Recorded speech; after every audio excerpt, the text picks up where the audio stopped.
Hello everyone, welcome back to my channel. तो आज हम बात करेंगे अकाउंटेंसी के 6th चैप्टर की, जो कि वॉल्यूम 2 का पार्ट है। तो इस चैप्टर का नाम है financial statements of not for profit organisation. It means इसको हम शॉर्ट फॉर्म में एनपीओ भी बोल सकते हैं। इस ऑर्गेनाइजेशन को, इन ऑर्गेनाइजेशंस का मेन मोटिव जो है ना, वो प्रॉफिट अर्न करना नहीं होता, बल्कि इनका मेन मोटिव सर्विसेज प्रोवाइड करना होता है सोसाइटी को। तो आज हम इसी के बारे में देखेंगे। इसमें हम सबसे पहले देखते हैं कि नॉट फॉर प्रॉफिट ऑर्गेनाइजेशन का मतलब क्या होता है।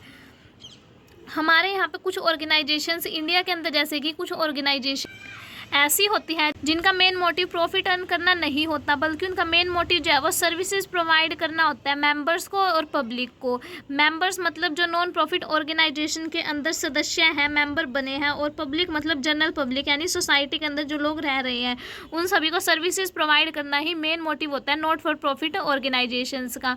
ये जो ऑर्गेनाइजेशंस होती है, इनके अंदर आते हैं क्लब्स आ जाएंगे, hospitals, library, schools, religious institution, charitable institution, literary societies etcetera, ये इसके अंदर आता है। अब जैसे कि हॉस्पिटल्स होते हैं, ये जैसे कि सरकारी हॉस्पिटल है, वो सर्विसेज प्रोवाइड करते हैं मरीजों को। तो इस टाइप से ये नॉट फॉर प्रॉफिट ऑर्गेनाइजेशंस होते हैं। इनका मेन मोटिव जो है वो प्रॉफिट अर्न करना नहीं होता, इनका मेन मोटिव सर्विसेज प्रोवाइड करना ही होता है लोगों को। और जैसे कि इनका जब सर्विसेज प्रोवाइड करना मेन मोटिव होता है, तो ये जो है trading and profit and loss account नहीं बनाते, क्योंकि इनका मेन मोटिव प्रॉफिट तो होता ही नहीं, तो ये प्रॉफिट एंड लॉस अकाउंट क्यों बनाएंगे, इसलिए वो नहीं बनाते। भले ये फर्म जो है, ये नॉन प्रॉफिट ऑर्गेनाइजेशन जो है, प्रॉफिट एंड लॉस अकाउंट ना बनाते, लेकिन फिर भी इन्हें अपने प्रॉपरली अकाउंट्स मेंटेन करना ही होता है, क्योंकि ट्रांजैक्शंस तो इनकी भी होती है, किसी ना किसी को सर्विसेज प्रोवाइड करते हैं, और थोड़े बहुत 10-20 रुपये कुछ तो लेते ही है। जैसे कि अभी सरकारी हॉस्पिटल होते हैं, ये 5 रुपये तो लेते ही है, 5 रुपये की पर्ची तो कटवाते हैं, तो अकाउंट्स तो इनको भी मेंटेन करने होते हैं। लेकिन ये ट्रेडिंग और प्रॉफिट एंड लॉस अकाउंट बनाने की बजाय इनकम एंड एक्सपेंडिचर अकाउंट बनाता है कि कितने रुपये इनके पास आए, कितने रुपये का खर्चा हो गया इनका। तो ये इनकम एंड एक्सपेंडिचर अकाउंट बनाते हैं उसकी जगह, और बैलेंस शीट तो बनाते ही है साल के एंड में, क्योंकि उससे इनकी फाइनेंशियल पोजीशन का पता चल जाता है। नेक्स्ट हम देखेंगे कि फीचर्स या करेक्टरिस्टिक्स क्या होते हैं नॉट फॉर प्रॉफिट ऑर्गेनाइजेशन के। तो फर्स्ट पॉइंट है मेन एम इज सर्विस, यानी कि जो ये एनपीओज होते हैं ना, नॉन प्रॉफिट ऑर्गेनाइजेशंस, इनका मेन एम सर्विसेज प्रोवाइड करना ही होता है, लोगों को, पब्लिक को सर्विसेज प्रोवाइड करना ही होता है, प्रॉफिट अर्न करना इनका मेन मोटिव नहीं होता। ये जो है अपनी सर्विसेज प्रोवाइड करते हैं बहुत ही नॉमिनल रेट्स पे, ना के बराबर रेट लेता है भाई, बस इनका खर्चा निकल जाए। लाइक कोई चीज़ इनको 10 रुपये की पड़ी है ना, तो ये 10 रुपये में ही सर्विसेज प्रोवाइड कर देता है, नॉमिनल रेट से ही ये सर्विसेज प्रोवाइड करता है, प्रॉफिट अर्न नहीं करते उस चीज़ पे। नेक्स्ट पॉइंट रहेगा फॉर्म, यानी कि ये जो ऑर्गेनाइजेशंस होते हैं ना, ये चैरिटेबल ट्रस्ट के रूप में स्थापित की जाती है। चैरिटेबल ट्रस्ट मतलब कुछ ऐसी संस्थाएं होती हैं जिनका मेन मोटिव जो है चैरिटी, दान में चीज़ें देना, मतलब कि इनका ये जब प्रॉफिट अर्न नहीं करती चैरिटेबल ट्रस्ट। और इनको क्या आता है कि अगर चैरिटेबल ट्रस्ट जो होते हैं ना, इनको जो डोनेशन वगैरह मिलता है उन पर टैक्स पे नहीं करना पड़ता है, इसलिए ये जो ऑर्गेनाइजेशन है चैरिटेबल ट्रस्ट के रूप में एस्टेब्लिश की जाती है, ताकि इनको टैक्स पे ना करना पड़े डोनेशन वगैरह पे। और इसके अंदर जो भी सब्सक्राइबर्स होते हैं, यानी कि जो भी अपनी मेंबरशिप के लिए पैसे वगैरह देते हैं, सब्सक्राइबर जो होते हैं उनको मेंबर्स बोला जाता है इसके अंदर। Next point is separate entity, यानी कि जो एनपीओ ऑर्गेनाइजेशंस होती है ना, इनकी अपनी एक अलग पहचान होती है, ये अपने मेंबर्स से अलग होती है। इट मीन्स अगर कोई नया मेंबर आता है या कोई मेंबर चला जाता है, उसकी डेथ हो जाती है, इंसॉल्वेंसी हो जाती है, तो उससे एनपीओ पे कोई इफेक्ट नहीं आता, क्योंकि इसकी एक अपनी अलग पहचान होती है। Next one is managed by elected members, यानी कि जो मेंबर्स होते हैं ना, वो कुछ मेंबर्स को चूज़ कर लेते हैं, कमेटी बना लेते हैं, उसके द्वारा नॉन प्रॉफिट ऑर्गेनाइजेशंस जो है मैनेज की जाती है।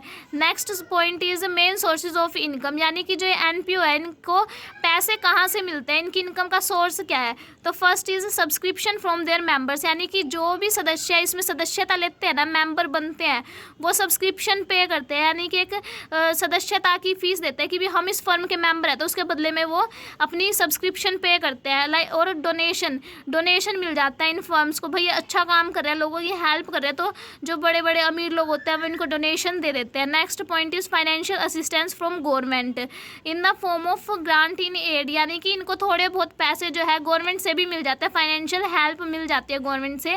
Next point is income from investment, यानी कि इनके पास जो पैसे होते हैं ना, वो इनको कहीं ना कहीं इन्वेस्ट करके वहाँ से भी इनकम रिसीव कर लेते हैं। Next point is surplus not distributed among its members, यानी कि जो सरप्लस होता है ना इनकम एंड एक्सपेंडिचर अकाउंट में, जो सरप्लस आता है वो इसके मेंबर्स में डिस्ट्रीब्यूट नहीं किया जाता, उसको कैपिटल फंड में ट्रांसफ़र कर दिया जाता है। भाई फ्यूचर में कोई ज़रूरत होगी ना तो वहाँ से हम यूज़ कर लेंगे, क्योंकि इनका खुद का तो कोई प्रॉफिट होता नहीं, जो भी थोड़े बहुत खर्चे करने होते हैं वो फंड में से कर लेते हैं। नेक्स्ट पॉइंट इज अकाउंट्स, यानी कि जो एनपी होते हैं ना उनको भी अपने प्रॉपरली अकाउंट्स मेंटेन करके रखने होता है, क्योंकि कानूनी रूप से इनको भी शो करना पड़ता है कि सरकार से इनको जो पैसे मिले थे वो इन्होंने कहाँ कहाँ यूज़ किए, इसलिए अकाउंट्स मेंटेन करके रखना तो इनके लिए भी ज़रूरी होता है। Then next point is form of accounts, यानी कि कौन से अकाउंट से प्रिपेयर करते हैं, तो ये जो है receipt and payment account prepare करती है एनपीओ जो होती है, और income and expenditure account and balance sheet भी प्रिपेयर करती है।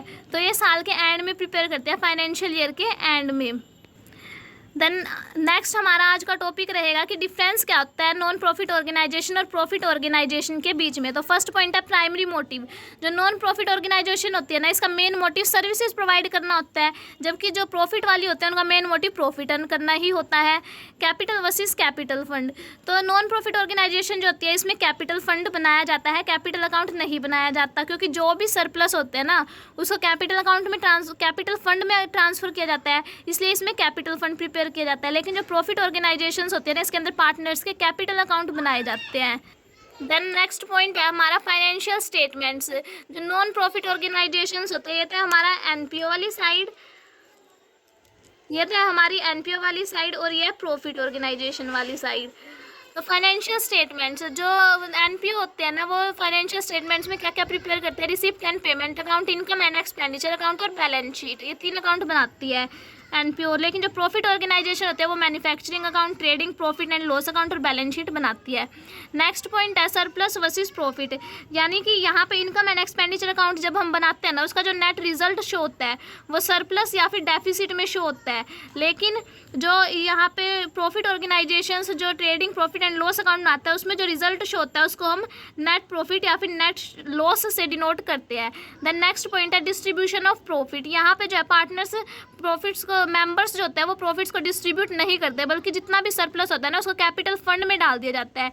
लेकिन जो प्रॉफिट ऑर्गेनाइजेशंस होते हैं वहाँ पे जितना भी प्रॉफिट होता है ना वो बिजनेस के जो ओनर होता है ना वो आपस में बांट लेते हैं। ये इसके डिफरेंस थे, मेन डिफरेंस जो है वो यही होते हैं। नेक्स्ट है कि कौन सी financial statements of non profit organisations, कि जो एनपी होते हैं वो कौन से अकाउंट्स को मेंटेन करते हैं, कौन सी फाइनेंशियल स्टेटमेंट बनाती है, तो वो हम पहले भी डिस्कस कर चुके हैं। फर्स्ट है receipt and payment account, second one is income and expenditure account and the last one is balance sheet. तो हम देखेंगे आज रिसिप्ट एंड पेमेंट अकाउंट क्या होता है, इसको कैसे मेंटेन किया जाता है। तो सबसे पहले हम ये देखेंगे कि रिसिप्ट एंड पेमेंट अकाउंट जो है ना ये रियल अकाउंट होता है एक टाइप से, तो इसमें रियल अकाउंट का ही रूल लगेगा। और रिसिप्ट एंड पेमेंट अकाउंट में क्या आएगा, ये जो है साल के एंड में बनाया जाता है रिसिप्ट एंड पेमेंट अकाउंट को, और इसको कैश बुक की हेल्प से बनाया जाता है, यानी कैश बुक के अंदर जो एंट्रीज होती है ना वही entry receipt and payment account के अंदर की जाती है, और जो एंट्री कैश बुक के अंदर नहीं हुई वो रिसिप्ट एंड पेमेंट अकाउंट के अंदर भी नहीं की जाएगी। देन इसके फीचर्स देखते हैं रिसिप्ट एंड पेमेंट अकाउंट के। तो फर्स्ट पॉइंट है नेचर ऑफ अकाउंट, तो ये मैं बता चुकी हूँ आपको कि रिसिप्ट एंड पेमेंट अकाउंट जो है ये रियल अकाउंट है, और इसमें रियल अकाउंट का रूल लगेगा जो कि होता है debit what comes in and credit what goes out. तो जब भी हम बनाएंगे रिसिप्ट एंड पेमेंट अकाउंट को तो हम रियल अकाउंट को ही फॉलो करेंगे, इसलिए जितने भी रिसिप्ट्स है यानी कि जितने भी पैसे आएंगे उनको डेबिट साइड लिखा जाएगा, और जो पेमेंट्स है जितने भी पैसे जाएंगे उनको क्रेडिट साइड में लिखा जाएगा। देन नेक्स्ट पॉइंट है हमारा it starts with the opening balance of cash in hand and at bank, यानी कि जो रिसिप्ट एंड पेमेंट अकाउंट है ना वो कैश इन हैंड से स्टार्ट होता है या फिर कैश एट बैंक से, और उसको जो ये हमारा बैलेंस होता है ना कैश का उसको हम डेबिट साइड में लिखेंगे, और अगर बैंक ओवरड्राफ्ट का है तो उसको हम क्रेडिट साइड में लिखेंगे।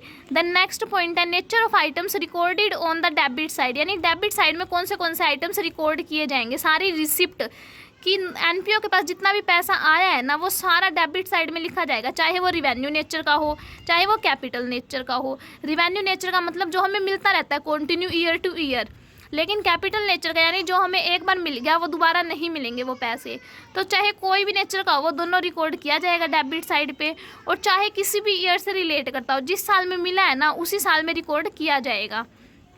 देन नेक्स्ट पॉइंट रहेगा हमारा nature of items recorded on the credit side, यानी कि क्रेडिट साइड में कौन सा आइटम रिकॉर्ड किए जाएंगे, सारी पेमेंट, जो भी पैसे हमारे गए हैं ना वो क्रेडिट साइड में रिकॉर्ड किए जाएंगे, पेमेंट सारी। देन नेक्स्ट पॉइंट है closing balance of this account shows closing balance of cash in hand and at bank, यानी कि जब हम इस अकाउंट को क्लोज करेंगे ना तो वो हमें कैश इन हैंड या फिर कैश एट बैंक का बैलेंस शो करेगा कि हमारे पास कैश कितना है आज की डेट में, वो चीज़ शो करेगा। देन नेक्स्ट पॉइंट है non cash items are not recorded in this account, यानी कि इसके अंदर सिर्फ कैश आइटम्स ही रिकॉर्ड किए जाएंगे, नॉन कैश आइटम जो है डेप्रिशिएशन, आउटस्टैंडिंग एक्सपेंसेस, ये रिकॉर्ड नहीं किए जाएंगे। Then last point is purpose, यानी कि हम जो है इनकम और एक्सपेंडिचर अकाउंट को क्यों, रिसिप्ट एंड पेमेंट अकाउंट को क्यों बनाते हैं, हमारा रीज़न क्या है इसको बनाने का, ताकि हमें ये पता चल जाए कि हमारे पास एट प्रेजेंट कैश कितना है, इसलिए हम इस अकाउंट को बनाते हैं। और नेट इनकम और लॉस का पता लगाने के लिए हमें इनकम एंड एक्सपेंडिचर अकाउंट बनाना होता है। तो जब रिसिप्ट एंड पेमेंट अकाउंट से तो हमें पता चलता है कि हमारे पास कितना पैसा आया कितना पैसा गया, यानी कैश का पता चलता है। तो गाइज़ ये था हमारा आज का छोटा सा topic receipt and payment account का। आई होप आपको ये टॉपिक समझ आया होगा। अगर टॉपिक समझ आया हो तो वीडियो को लाइक कर देना, चैनल पे नए हो तो चैनल को सब्सक्राइब कर लेना। Thank you.